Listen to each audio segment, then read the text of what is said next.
These nurses made Hitler their god, became his demons, and relentlessly followed his commands to deceive, kill, and destroy anyone the Nazi regime deemed useless eaters.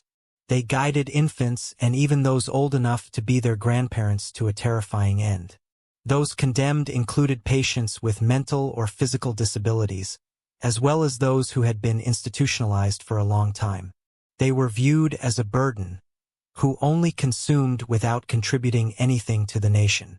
Those considered asocial by Hitler, such as alcoholics, drug addicts, homosexuals, prostitutes, and the homeless, were all sent to these nurses in the killing centers.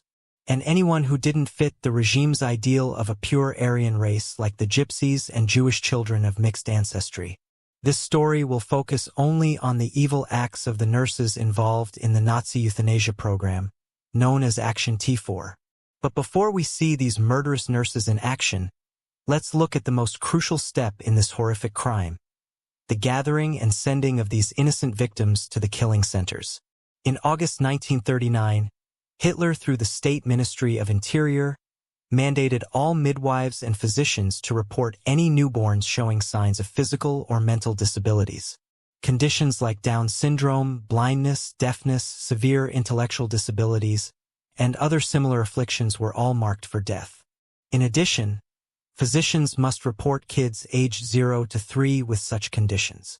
The midwives were paid 2 Reichsmarks for each form they submitted, and the physicians were given Christmas bonuses and promised protection from any potential repercussions. After the forms were submitted, T4 experts who were medical doctors reviewed them and decided which patients would live and which would die. They made these decisions based on the information in the forms, without ever seeing the children. If an expert put a red plus sign on a form, the child was marked for death.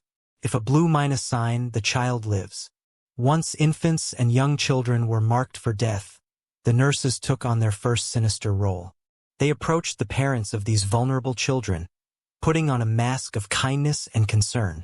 With soft, reassuring words, the nurses convinced the parents to send their little ones to special children's homes for advanced treatment. They promised that these places had cutting-edge medical equipment, better than anything available elsewhere in the world. The parents, desperate to help their children, trusted these nurses and agreed, believing they were doing the best for their kids. But it was all a cruel lie.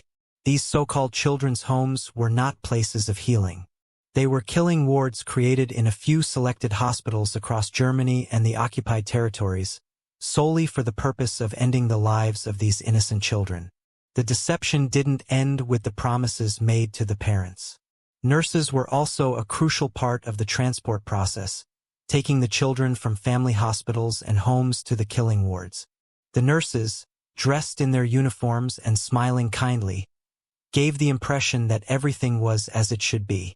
Parents waved goodbye to their children, comforted by the sight of these angels of mercy accompanying their little ones. But behind the facade, the nurses knew exactly where these children were going, to their deaths. Upon arrival at the so-called hospitals, another set of nurses with smiling faces greeted the children. They offered toys and sweets, creating a false sense of safety and warmth.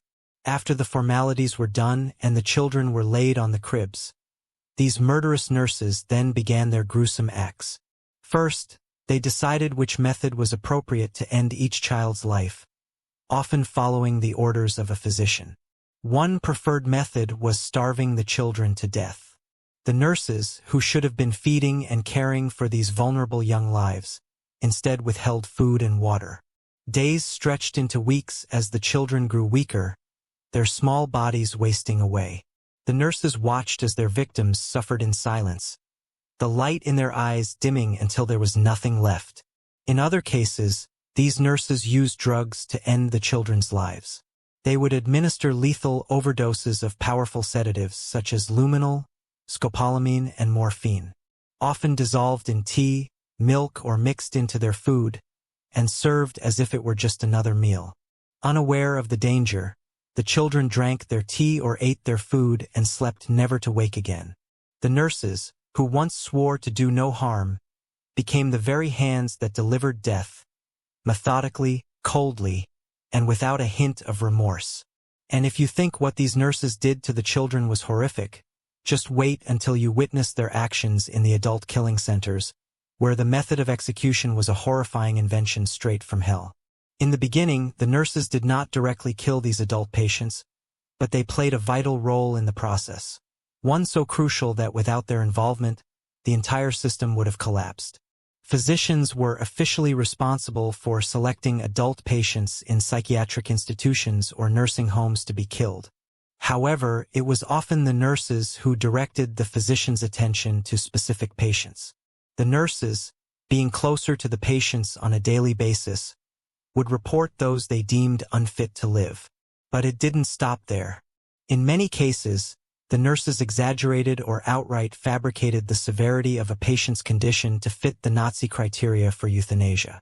A patient with a minor physical defect or a slight mental condition could suddenly find themselves on the T4 list condemned to die. The nurses' words carried weight, and their recommendations often sealed the fates of those who might otherwise have lived. Just as they had with the children, the nurses played a key role in the transport of adult patients marked with a red plus sign to the killing centers. The adult patients were loaded onto the infamous gray buses, which transported them from mental institutions to the killing centers. Unlike the children's ward, the adult killing centers were large buildings specifically designed for mass murder and were equipped with gas chambers. The presence of nurses on these buses was meant to comfort the condemned patients, creating the illusion that they were being transferred for legitimate medical care.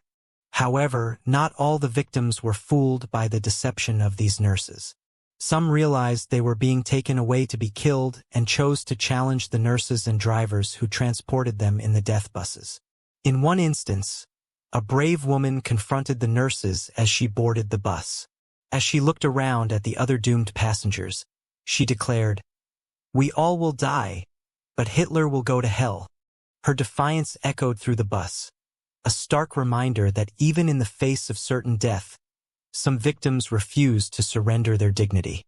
Another female patient asked the nurses on her way onto the bus, "Is it my fault that I'm born this way that you are doing this to me?" Trains were sometimes used to transport the victims, and not all the transport went smoothly.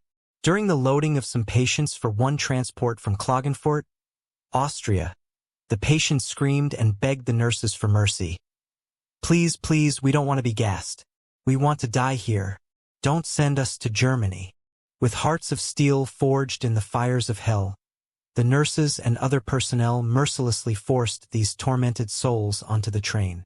Others, aware of their grim fate, chose to write farewell letters to their loved ones before they were taken away by these monsters.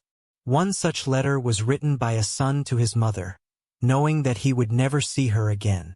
He wrote, "Dear Mother, I want to write these final lines to you because I must leave here and do not know the destination. It is difficult for me. I thank you wholeheartedly and say farewell. If not in this world, then hopefully in heaven. With heartfelt greetings, your grateful son." This revealed also that many of these victims were mentally sound individuals with only minor physical defects, people who could have led fulfilling lives.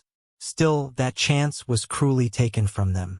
Once the patients arrived at the killing centers, they were met by smiling nurses who welcomed them warmly.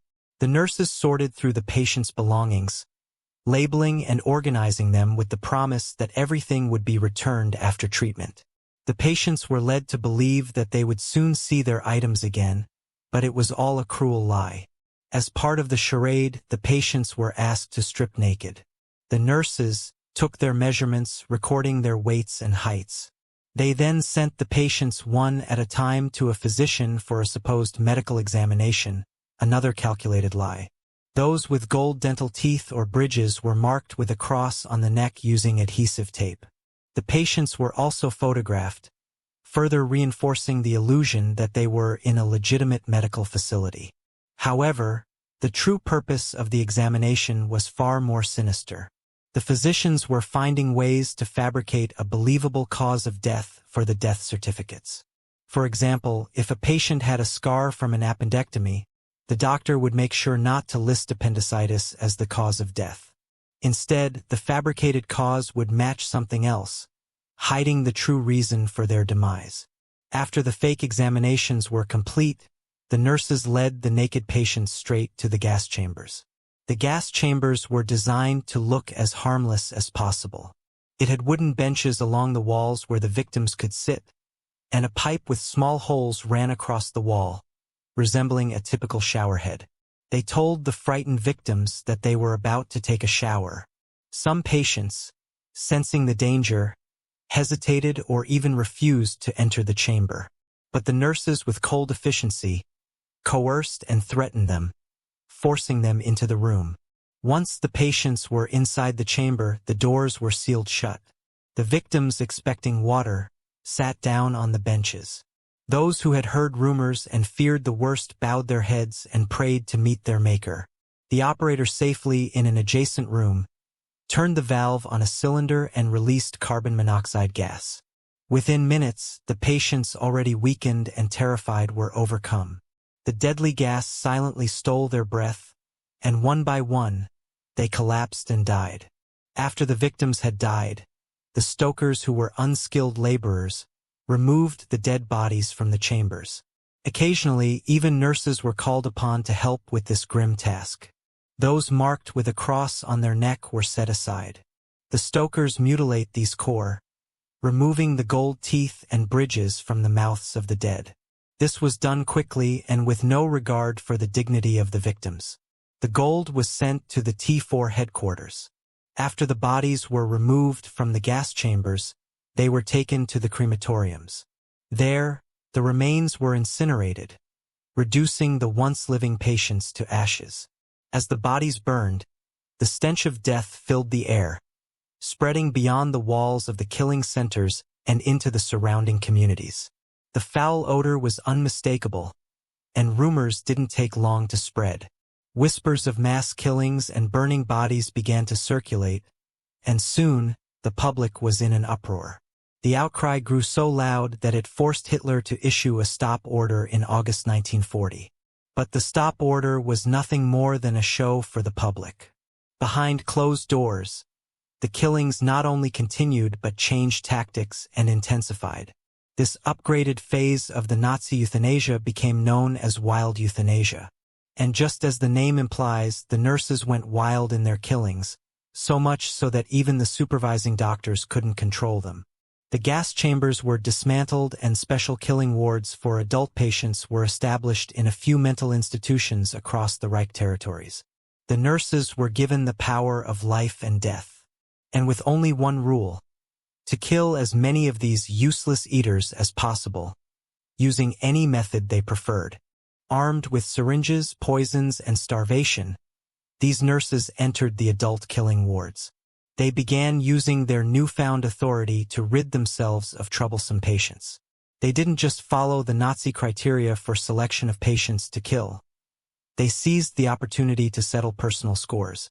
First, those who were disobedient, who refused to follow rules, tried to run away or steal from others, found themselves marked for death, even if they had minor mental challenges. Such was the case of Mariah S., a patient in the provincial sanatorium and nursing home in Klagenfurt, Austria. She was sent to the back of the institution as a punishment for 2 hours. After about an hour, she wasn't found there. The head nurse, Antonia Packner, knew Mariah S. was very religious, so she went straight into the chapel. She found Mariah kneeling on the altar and singing songs. The head nurse dragged her straight to the killing ward, injected morphine into her vein, and killed her for disobedience. Elderly patients who couldn't control their bladder or bowel movements and required more care became prime targets. These patients made the nurses' jobs harder.